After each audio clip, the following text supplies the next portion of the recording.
Hi hello welcome to competitive cracker. ഞാൻ ഇർഷാദ് ഖാൻ. അപ്പോൾ ഞാനിന്ന് വന്നിരിക്കുന്നത് നമ്മുടെ കേട്ടറ്റി കാറ്റഗറി 3 ഫിസിക്കൽ സയൻസിൻ്റെ ഏറ്റവും കൂടുതൽ സ്കോർ ചോദിക്കുന്ന മൊഡ്യൂളും അതിൻ്റെ അകത്ത് തന്നെ ഏറ്റവും ഹൈ വെയിറ്റേജ് ആയിട്ടുള്ള ഏറ്റവും പ്രോബബിൾ ആയിട്ടുള്ള ടോപ്പിക്സും ഒന്ന് നിങ്ങളുമായിട്ട് ഷെയർ ചെയ്യാൻ വേണ്ടിയാണ് വന്നിരിക്കുന്നത്. നമ്മൾ സിലബസ് എടുത്ത് നോക്കുമ്പോൾ തന്നെ നമുക്കറിയാം ഒപ്റ്റിക്സ് എന്ന് പറയുന്ന ഭാഗം, ലൈറ്റ് ആൻഡ് ഒപ്റ്റിക്സ് എന്ന് പറയുന്ന ഭാഗം നമ്മളൊരു സ്കെയിലെടുത്ത് അളന്ന് വെച്ച് കഴിഞ്ഞാൽ ഒരു 5-6 സെൻറ്റിമീറ്ററൊക്കെ അടുത്ത് വരുന്ന ഒരു ടോപ്പിക്കാണ് ലൈറ്റ് ആൻഡ് ഒപ്റ്റിക്സ്.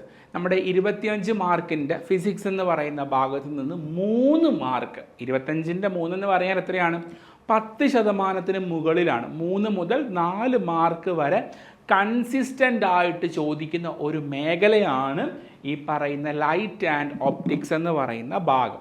നമ്മുടെ SCERTയുടെ ചാപ്റ്ററുകൾ നമ്മൾ പരിശോധിച്ചു കഴിഞ്ഞാൽ 9ാം ക്ലാസ്സിൻ്റെ 1ാമത്തെ ചാപ്റ്റർ ഫിസിക്സിൻ്റെത്, 10ാം ക്ലാസ്സിൻ്റെ 2ഉം 3ഉം ചാപ്റ്ററുകൾ, ഈ ചാപ്റ്ററുകളിലായിട്ടാണ് ഈ ടോപ്പിക്ക് ഡിസ്ട്രിബ്യൂട്ട് ചെയ്ത് കിടക്കുന്നത്.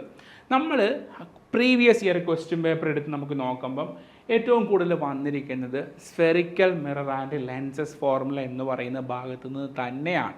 അപ്പോൾ ഇതിൻ്റെ അകത്ത് നമ്മൾ നോക്കും spherical mirror and lenses formula 1/f = 1/u - 1/v ഇത്രയേ ഉള്ളൂ എന്ന് ഓർക്കും. പക്ഷെ അങ്ങനെയല്ല, അതിൻ്റെ അപ്പുറത്തേക്ക് 1/f = എന്താണ്, ആ പവർ എന്ന് പറയുന്ന ഒരു ഫാക്ടർ കൂടിയുണ്ട്. ആ പവർ റിലേറ്റ് ചെയ്തിട്ട് എന്താണ്, ആ കോൺകേവിന് നെഗറ്റീവ് പവറാണ്, കോൺവെക്സിന് പോസിറ്റീവ് പവറാണ്. അവിടെ നിന്ന് എന്താണ്, ഐ ഡിഫക്റ്റിലേക്ക് കണക്ട് ചെയ്ത് പഠിക്കണം. ഐ ഡിഫക്റ്റിൽ എന്താണ്, ഒരു ഡിഫക്റ്റിന് നമ്മൾ കോൺകേവ് ലെൻസും ഒരു ഡിഫക്റ്റിന് നമ്മൾ കോൺവെക്സ് ലെൻസും ആണ് ഉപയോഗിക്കുന്നത്. അപ്പോൾ അത് പ്രോബ്ലം ബേസ് ചെയ്തിട്ട് നമുക്ക് ചോദിക്കും. അപ്പോൾ അത് ലിങ്ക് ചെയ്ത് വേണം പഠിക്കേണ്ടത്.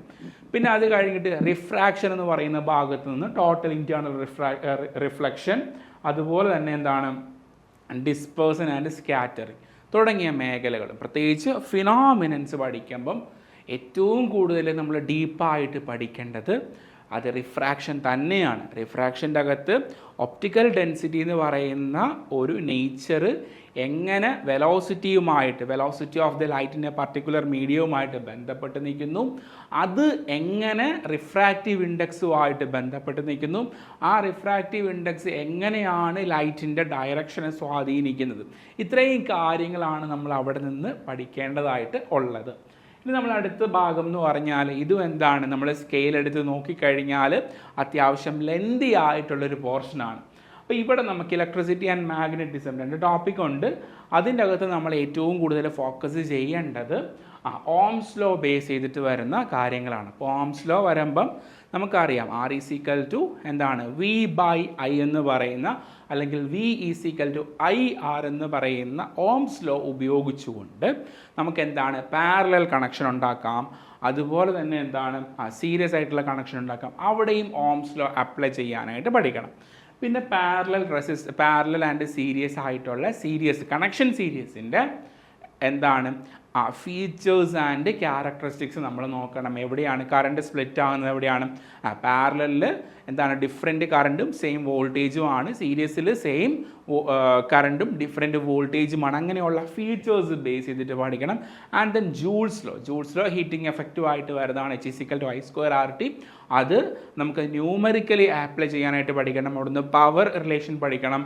പിന്നെ ഡിഫറെൻ്റ് ആയിട്ടുള്ള ഇക്വേഷൻ ഉണ്ട്. H = I²RT നമുക്ക് ഓംസ് ലോ ഉപയോഗിച്ചുകൊണ്ട് സബ്സ്റ്റിറ്റ്യൂട്ട് ചെയ്യാനായിട്ട് പറ്റും. ഡിഫറെൻ്റ് ആയിട്ടുള്ള ഇക്വേഷൻസ് എല്ലാം തന്നെ പഠിക്കേണ്ടതായിട്ടുണ്ട്.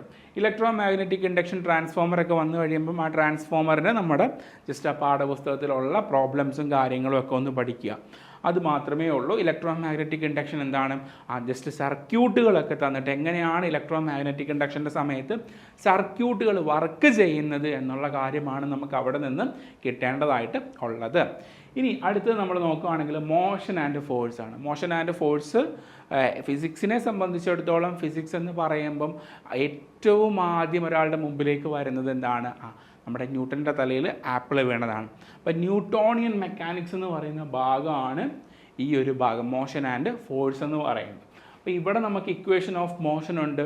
ഇത് 9ാം ക്ലാസ്സിലാണ് വരുന്നത്. 9ാം ക്ലാസ്സിൽ ഇക്വേഷൻ ഓഫ് മോഷൻ ഉണ്ട്, ഡിഫറെൻറ്റ് ഗ്രാഫ്സ് ഉണ്ട്, അതുപോലെ Newton's law and law of conservation of momentum വരുന്നുണ്ട്. അപ്പോൾ ഇത്രയും കാര്യങ്ങൾ നമ്മൾ ഡീപ്പായിട്ട് തന്നെ പഠിക്കണം.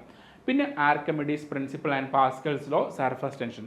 അപ്പോൾ അപ്പം നമുക്ക് ഒരു ഫിനോമിനൻ തന്നു കഴിഞ്ഞാൽ അത് ഏത് ലോയുമായിട്ട് ബന്ധപ്പെട്ടിട്ടുള്ളതാണ്.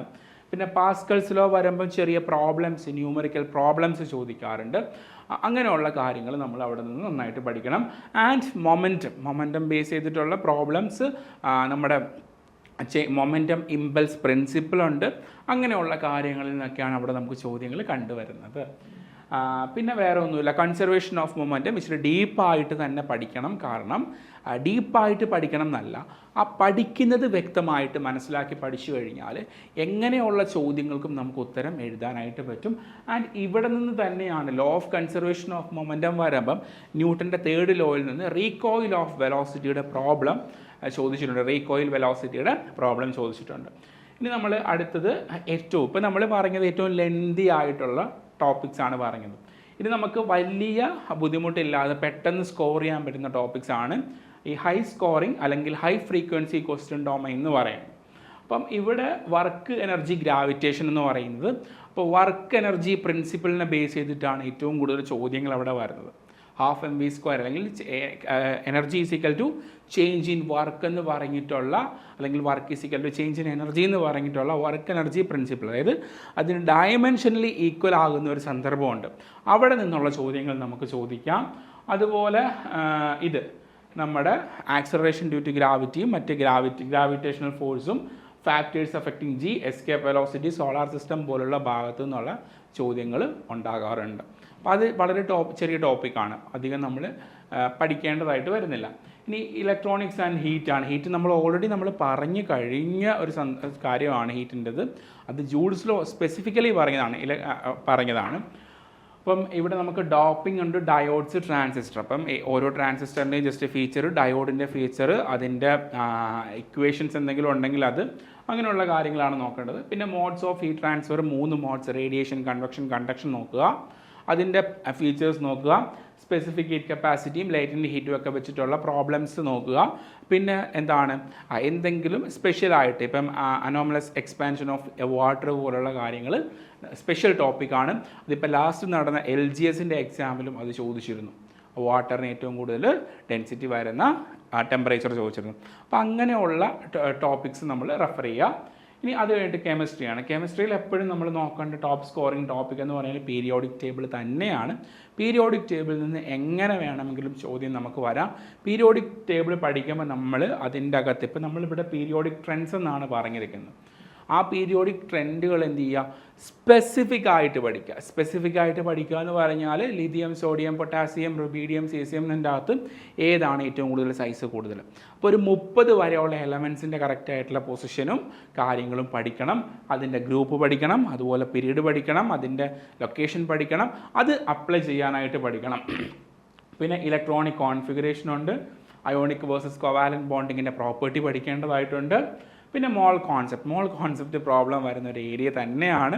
എല്ലാവർക്കും കൺഫ്യൂഷൻ വരുന്ന ഏരിയയാണ് മോൾ കോൺസെപ്റ്റ്. നമ്മളൊരു 10 പേര് പരീക്ഷ എഴുതി കഴിഞ്ഞാൽ 8 പേരും തെറ്റിക്കുന്ന ഒരു ഭാഗമാണ് മോൾ കോൺസെപ്റ്റ് എന്ന് പറയുന്നത്. അത് വളരെ മനോഹരമായിട്ട് നമ്മൾ ക്ലാസ്സുകളിൽ കഴിഞ്ഞ തവണയും അതിന് മുമ്പത്തെ തവണയും എല്ലാം കേട്ടിട്ടുള്ള നമ്മൾ ഫോക്കസ് ചെയ്ത് പഠിപ്പിച്ചിട്ടുള്ളൊരു ഭാഗമാണ് മോൾ കോൺസെപ്റ്റ്. ഇനി വരുന്ന കേട്ടിട്ട് എക്സാമിനായിട്ട് പ്രിപ്പയർ ചെയ്യുന്നവർക്ക് ഉറപ്പ് തരുന്നു, നിങ്ങളുടെ മോൾ കോൺസെപ്റ്റിൻ്റെ ഭാഗത്തുനിന്നുള്ള ഒരു പ്രോബ്ലം നിങ്ങൾ തെറ്റത്തില്ല, നമ്മൾ തെറ്റിക്കാൻ സമ്മതിക്കത്തില്ല. അതുപോലെ നമ്മൾ പറഞ്ഞു തരും. അതുപോലെ തന്നെയാണ് ബോയിൽസ് ലോ, നമ്മുടെ ഗ്യാസ് ലോസ് എന്ന് പറയുന്ന ഭാഗം, അതും നമുക്ക് പഠിച്ചു കഴിഞ്ഞാൽ ഷുവറായിട്ട് മാർക്ക് ക്വസ്റ്റ്യൻ വരുന്ന ഏരിയയാണ് ഈ പറയുന്ന ഭാഗം. ഇനി നമുക്ക് ഹൈ പ്രോബബിലിറ്റി ടോപ്പിക്സ് ആണ് റിയാക്ഷൻസ്, മെറ്റൽസ്, നോൺ മെറ്റൽസ്. അത് എങ്ങനെ വേണമെങ്കിലും ക്വസ്റ്റ്യൻ വരാവുന്ന ഒരു ഏരിയയാണ്. അപ്പോൾ നമ്മുടെ പീരിയോഡിക് ടേബിളിൻ്റെ കാര്യം പറഞ്ഞ പോലെയാണ്. പക്ഷേ നമ്മളതിൻ്റെ കോർ ഐഡിയ പഠിച്ചു കഴിഞ്ഞാൽ, പീരിയോഡിക് ടേബിൾ നമ്മൾ കോർ ഐഡിയ പഠിച്ചിട്ട് കാര്യമില്ല, കോൺസെപ്റ്റ്സും പഠിക്കണം, ഫാക്ട്സും ഫിഗേഴ്സും എല്ലാം പഠിക്കണം. ഇവിടെ നമ്മൾ ആ കോർ കോൺസെപ്റ്റ് പഠിച്ചു കഴിഞ്ഞാൽ നമുക്ക് ചെയ്യാൻ പറ്റുന്നതാണ് റിയാക്ഷൻ, മെറ്റൽസ്, നോൺ മെറ്റൽസ് എന്ന് പറയുന്ന ഭാഗം. അതുപോലെ മെറ്റൽ എക്സ്ട്രാക്ഷൻ നമ്മളിത് വളരെ മനോഹരമായിട്ടാണ് ഇത്തവണത്തെ ക്ലാസ്സുകളിൽ നമ്മൾ പഠിപ്പിച്ച് തീർത്തിരിക്കുന്നത്. ലൈവ് ക്ലാസ്സുകളിൽ മെറ്റൽ എക്സ്ട്രാക്ഷൻ എന്ന് പറയുന്ന ഭാഗം, അതിൻ്റെ അകത്ത് സെപ്പറേഷൻ ടെക്നിക്സ്, മെറ്റൽസിൻ്റെ അകത്ത്, മെറ്റലർജിക്ക് അകത്ത് ഈ സെപ്പറേഷൻ ടെക്നിക്സ് വരുന്നുണ്ട്. അതെല്ലാം തന്നെ നമ്മൾ കോറിലേറ്റ് ചെയ്ത് വളരെ മനോഹരമായിട്ടാണ് ഇത്തവണത്തെ ലൈവ് അധ്യാപകർക്കുള്ള സ്പെഷ്യൽ ലൈവിൽ നമ്മൾ പഠിപ്പിച്ച് തീർത്തിരിക്കുന്നത്. അതുപോലെ acid bases, pH scale, soil acidity പോലുള്ള ആ ടോപ്പിക്. അപ്പോൾ ആസിഡും മെറ്റൽസും കൂടെ കണക്ട് ചെയ്തിട്ട് വേണം പഠിക്കേണ്ടത്. അതുപോലെ ആ വരുന്ന പല ടെക്സ്റ്റ് ബുക്കിൻ്റെ പല ഭാഗങ്ങളിലായിട്ടാണ് ആ ടോപ്പിക് അവിടെ കിടക്കുന്നതെന്നുള്ള കാര്യം ശ്രദ്ധിക്കുക. പിന്നെ ലാസ്റ്റ് വേവ് മോഷനാണ്. അത് ഫിസിക്സിൻ്റെ ടോപ്പിക്കാണ് വേവ് മോഷൻ എന്ന് പറയുന്നത്. അപ്പം അത് പറയാൻ വിട്ടുപോയതാണ്. അപ്പം transverse and longitudinal wave, sound properties, pitch, loudness, echo, beats, Doppler effect, resonance. അപ്പോൾ പിച്ചും ലൗഡ്നെസ്സും ഒക്കെ പഠിക്കുമ്പം അവിടെ എങ്ങനെയാണ് ഫ്രീക്വൻസിയുടെ ബിഹേവിയർ, പിച്ച് കൂടുമ്പോൾ പിച്ചിനെ എങ്ങനെ ഫ്രീക്വൻസി അഫക്റ്റ് ചെയ്യുന്നു എന്നുള്ളതും കൂടെ നമ്മൾ പഠിക്കേണ്ടതായിട്ടുണ്ട്. അപ്പോൾ ഇത്രയും കാര്യങ്ങളാണ് നമ്മുടെ ഹോട്ട് ടോപ്പിക്സ് ആയിട്ട് നമുക്ക് പറയാനായിട്ടുള്ളത്. അപ്പം നമ്മുടെ കേട്ടറ്റിൻ്റെ പുതിയ ബാച്ച് സ്റ്റാർട്ട് ചെയ്തിട്ടുണ്ട്. ജോയിൻ ചെയ്യാൻ താല്പര്യമുള്ളവർ 8589083568. അപ്പം ജോയിൻ ചെയ്ത് കഴിഞ്ഞാൽ നിങ്ങൾക്ക് എന്താ മെച്ചം എന്ന് പറഞ്ഞു തരാം.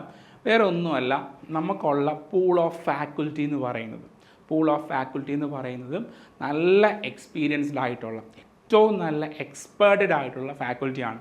ഇപ്പോൾ നിങ്ങൾ ഫിസിക്സ് കണ്ടു, ഈ ഫിസിക്കൽ സയൻസിൻ്റെ അകത്ത് ഫിസിക്സും കെമിസ്ട്രിയും നിങ്ങൾ കണ്ടു. ഫിസിക്സും കെമിസ്ട്രിയും നിങ്ങൾ 25-50 മാർക്ക് വാങ്ങിയാൽ നിങ്ങൾ കേട്ടിട്ട് പാസ്സാകത്തില്ല. കേട്ടിട്ട് പാസ്സാണെങ്കിൽ എന്ത് ചെയ്യണം? നമുക്ക് 150-ൽ 90 മാർക്ക് വാങ്ങണം. ഈ 150-ൽ 90 മാർക്കിൻ്റെ അകത്ത് 40 മാർക്കിൻ്റെ സൈക്കോളജിയാണ് ചോദിക്കുന്നത്. സൈക്കോളജി നമുക്കൊരു 33-32 മാർക്കെങ്കിലും വാങ്ങിയാലേ പറ്റത്തുള്ളൂ. കാരണം എന്താണ്? ഫിസിക്സും കെമിസ്ട്രിയും ഒക്കെ എന്താണ്, എല്ലാവർക്കും സ്കോർ ചെയ്യാൻ പറ്റുന്ന മേഖലയൊക്കെ തന്നെയാണ്. പക്ഷേ ഒന്ന് ഡിഗ്രി ലെവലിലേക്ക് ആക്കി കഴിഞ്ഞാൽ എന്ത് ചെയ്യും? നമ്മൾ ചെറുതായിട്ടൊന്നും നമ്മുടെ സ്കോർ, നമ്മൾ 50 പ്രതീക്ഷിച്ചെടുത്ത് നമുക്കൊരു 35-ലേക്കൊക്കെ താഴെ പോകും. ആ 35-ലേക്ക് താഴെ പോകുമ്പോൾ നമുക്ക് 35-ന് വീണ്ടും ഒരു 32 കൂടെ കിട്ടി 67 ആക്കുന്നത് ആരാണ്? അത് നമ്മുടെ ഈ പറയുന്ന സൈക്കോളജി തന്നെയാണ്. ഇനി വേറെ ഉണ്ട്, ഇംഗ്ലീഷ് അല്ലെങ്കിൽ മലയാളം. 30 മാർക്കിൻ്റെ ഇംഗ്ലീഷ് അല്ലെങ്കിൽ 30 മാർക്കിൻ്റെ മലയാളം. ഈ സബ്ജക്റ്റുകാരെ സംബന്ധിച്ചിടത്തോളം കുറച്ച് ഗ്രാമറിൻ്റെ അകത്ത് പുറകോട്ടാണ്, ലിംഗ്വിസ്റ്റിക് സ്കിൽസിൻ്റെ അകത്ത് പുറകോട്ടാണ്. ഇത് നമുക്ക് എനേബിൾ ചെയ്തെടുക്കണമല്ലോ. അതിന് പറ്റിയ ഏറ്റവും നല്ല സ്ഥലമാണ് CC. അതിൻ്റെ കൂടെ ഈ 67ൻ്റെ കൂടെ ഒരു 30 മാർക്ക് കൂട്ടിയാൽ 97 കിട്ടും. 97 അത് നമുക്ക് കിട്ടുന്നത് 18 മുതൽ 28 മാർക്ക് വരെയാണ് പലപ്പോഴും നമ്മുടെ ലാംഗ്വേജ് സ്കോർ എന്ന് പറയുന്നത്. ഇത് 97ൻ്റെ അകത്ത് ഇപ്പോൾ 10 കുറയ്ക്കാലോ, 18 മുതൽ 28 വരെയാണ്. ഇനി ഇത് കൂടാതെ പെഡഗോജി ഉണ്ട്. പെഡഗോജി നമുക്കൊരു 25-23 മാർക്സ് നമുക്ക് കൺസിസ്റ്റൻ്റ് ആയിട്ട് നമ്മുടെ കുട്ടികൾ സ്കോർ ചെയ്യുന്നതാണ്. എങ്ങനെ പോയാലും നമുക്കൊരു 130, നമ്മുടെ മാക്സിമം സ്കോർ എന്ന് പറയുന്നത് 139 ആണ് ഫിസിക്കൽ സയൻസിൽ. മിനിമം സ്കോർ എന്ന് പറയുന്നത് 91 അപ്പോൾ ഇതിൻ്റെ ഇടയ്ക്ക് സ്കോർ ചെയ്യാനായിട്ട് നമുക്ക് സാധിക്കണമെങ്കിൽ ഇതിലെല്ലാം നമുക്ക് അരച്ച് കലക്കി നമുക്കൊരു ജ്ഞാനം ഉണ്ടായിരിക്കണം, ബേസിക് ജ്ഞാനം ഉണ്ടായിരിക്കണം. അത് നമ്മളിവിടെ നിന്ന് എനേബിൾ ചെയ്തു തരും. അതിനുള്ള എല്ലാ പരിപാടിയും നമുക്ക് ലൈവ് ക്ലാസ്സുകളുണ്ട്, ആഴ്ചയിൽ 5 ലൈവ് ക്ലാസ്സുകളുണ്ട്, അതുപോലെ തന്നെ വർക്കൗട്ട്സുകളുണ്ട്, അതുപോലെ തന്നെ റെക്കോർഡഡ് ക്ലാസ്സുകളുണ്ട്, മെൻറ്റർഷിപ്പ് ഉണ്ട്, എക്സാമുകളുണ്ട്. ഇത്രയും ഫെസിലിറ്റി നമുക്ക് പ്രൊവൈഡ് ചെയ്യാനായിട്ട് പറ്റുന്നുണ്ട്. അപ്പോൾ താല്പര്യമുള്ളവർ ഈ കാണുന്ന കോൺടാക്ട് നമ്പറിൽ വിളിക്കുക. അപ്പോൾ നമുക്ക് വീണ്ടും കാണാം. Thank you so much.